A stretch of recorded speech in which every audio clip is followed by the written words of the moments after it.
कल क्या है? 15 अगस्त। 15 अगस्त को आप क्या पढ़ेंगे? सारे जहां से अच्छा, जोर से बोलिए, हिंदुस्तान हमारा। खुदा की कसम यही हकीकत है, सारे जहां से अच्छा हिंदुस्तान हमारा। इसलिए कि हमने देखे कि दुनिया के हजारों मुल्क वो हैं जहां के झंडे इस्लामी हैं, नक्शे इस्लामी हैं, चेहरे इस्लामी हैं, बादशाह इस्लामी हैं, मगर आजादारी ऐसे खुल के नहीं हो रही है। मगर यहां का महात्मा गांधी भी ये कहता हुआ नजर आता है कि अगर मैंने दरसे इनकलाब लिया तो हुसैन से लिया, हुसैन से लिया। हुसैन का एक खास रिश्ता है हिंदुस्तान से। जब इमाम हुसैन मदीने से निकले हैं, मक्के पहुंचे, और मक्के से जब निकल रहे हैं तो अब रोक दिया गया। अब जब इमाम हुसैन को रोका तो इमाम हुसैन ने कहा कि तुम मुझे अगर अरब की धरती पर रहने नहीं देना चाहते तो मुझे इजाजत दे दो, मैं हिंदुस्तान चला जाऊंगा। ये रिवायत है, ये रिवायत है, आपने सुनी है बचपन से। हिंदुस्तान क्यों भाई? इमाम हुसैन ये नहीं कह सकते थे मुझे चीन जाने दो? कह सकते थे, जापान जाने दो, अमेरिका जाने दो, यूरोप जाने दो। यही क्यों कहा? ये एक सवाल ऐसा था जो मुझसे मुंबई में एक हुसैनी ब्राह्मण ने किया कि हुसैनी साहब आप ये बताइए कि हुसैन तो मालिक कायनात थे, जानशीन रसूल थे, दुनिया में जहां चाहते चले जाते, आखिर उन्होंने हिंदुस्तान ही आने का क्यों जिक्र किया? अच्छा, वो दत्त फैमिली से, मशहूर फैमिली है वो, मैं यहां से नाम नहीं लेना चाहता, अभी नाम लूंगा सब कहेंगे कि जो उनका नाम मिंबर से ले दिया। मगर अच्छी बात किसी ने भी कही हो वो बयान करनी चाहिए। तो उन्होंने मुझसे पूछा कि मौलाना आखिर ये बताइए कि ये इमाम हुसैन ने हिंदुस्तान ही आने का प्रोग्राम क्यों बनाया? मैंने कहा भाई मुझे नहीं पता, आप बताइए। कहेंगे नहीं नहीं, मैंने कहा नहीं मुझे नहीं पता, मैंने नहीं पढ़ा तारीख में। तो उन्होंने मुझे एक बात बताई, कहेंगे सुनिए, जो ईरान का बादशाह था वो पारसी था, उसकी 2 बेटियां थी, एक बड़ी एक छोटी। बड़ी का नाम था मेहरबानो, छोटी का नाम था शहरबानो। तो वो जो मेहरबानो थी उसकी शादी हिंदुस्तान में एक बादशाह से हुई जिसका नाम था चंद्रगुप्त। उसकी शादी कहां हुई? हिंदुस्तान में चंद्रगुप्त से, बादशाह से। और वो जो छोटी बहन थी उसकी शादी हुई इमाम हुसैन से जिसका नाम था शहरबानो। और किया आपने? कितना पुराना रिश्ता है हिंदुस्तान का और हुसैन का, देखा आपने कितना पुराना रिश्ता है। हो गई शादी। जब इमाम हुसैन को मदीने से निकलना पड़ा तो इमाम हुसैन ने बहुत सारे लोगों के लिए खत लिखे। हमने तो एक ही खत सुना है ना कल जनाब हबीब का। सारे खत मौला इमाम हुसैन ने खुद लिखे, मगर एक खत सैयद सज्जाद ने लिखा। वो किसको लिखा? वो चंद्रगुप्त के बेटे के नाम लिखा।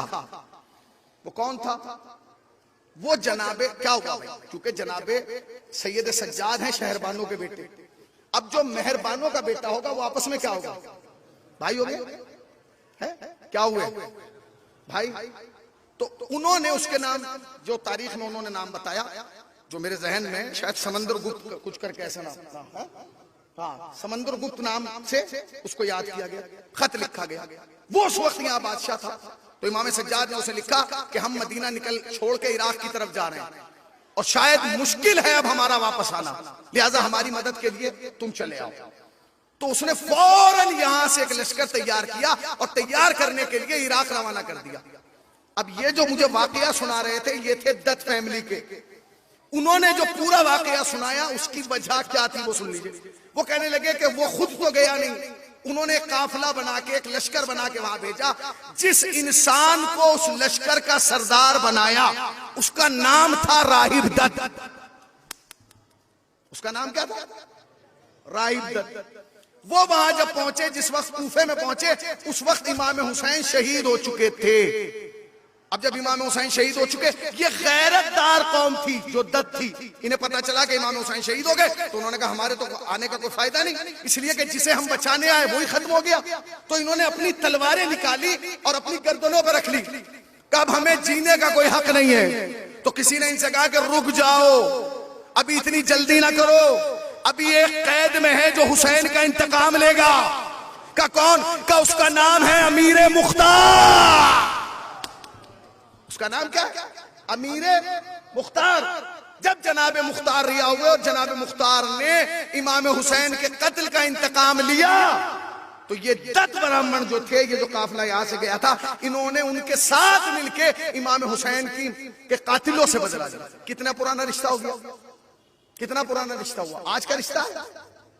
अब मैं एक जुमला कहना चाहता हूं, जो लोग हिंदुस्तान में आजादारी पे पाबंदी लगाना चाहते हैं ना, और ये कह रहे हैं कि आजादारी जो है वो देश के खिलाफ उठाया जाने वाला कदम है, याद रखना ये दुनिया की वाहिद कौम है शिया।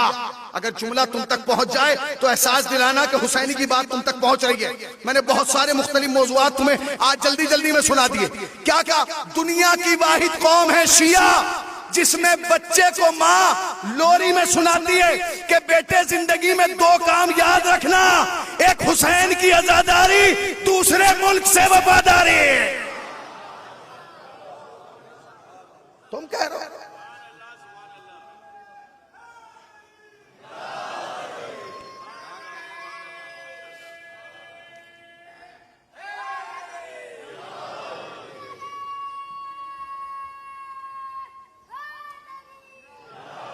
हिंदुस्तान दुनिया का वो, दुनिया में आप कहीं भी जाएंगे आपको आजादारी करते हुए सिर्फ शिया नजर आएंगे, ज्यादा से ज्यादा हमारे बरादरान अहले सुन्नत।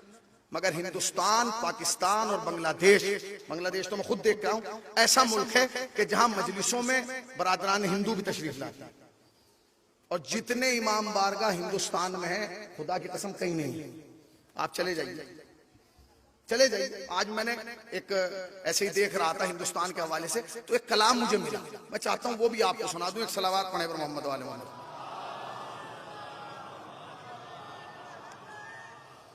सुनिए अब जरा शेर, मुमताज भाई शेर सुनिए। बस एक ऐसा मुल्क है सारे जहान में,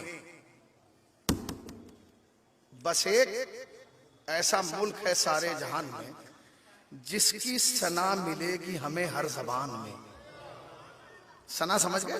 तारीफ, जिसकी सना मिलेगी हमें हर जबान में। जिन खूबियों का नाम नहीं आसमान में, वो खूबियां तमाम हैं हिंदुस्तान में। जिन खूबियों का नाम नहीं आसमान में, वो खूबियां तमाम हैं हिंदुस्तान में। आवाज या हुसैन की सारी फिजा में है, आवाज या हुसैन की सारी फिजा में है। मातम की घनघरज इसी आबो हवा में है, मातम की घनघरज इसी आबो हवा में है। अब शेर सुनिएगा, जिनको तारीख याद है जन्नतुल बकी की वो सुन लें। वो कहते हैं, फैसल जो बादशाह था कातिल उसूल का, फैसल जो बादशाह था कातिल उसूल का। सऊदिया समझ गए ना, जिसने जनाब जहरा की कब्र गिराई उसका नाम फैसल था। वो कहते हैं, फैसल जो बादशाह था कातिल उसूल का, फूलों के रास्ते में था काटा बबूल का, दुश्मन था वो रसूल का आले रसूल का। पूछो कि क्यों गिरा दिया रोजा बुतूल का, पूछो तो क्यों गिरा दिया रोजा बुतूल का। आखिरी 2 मिसरे, इतनी जगह नहीं है सऊदी जहान में जितने इमाम बारे हैं हिंदुस्तान में।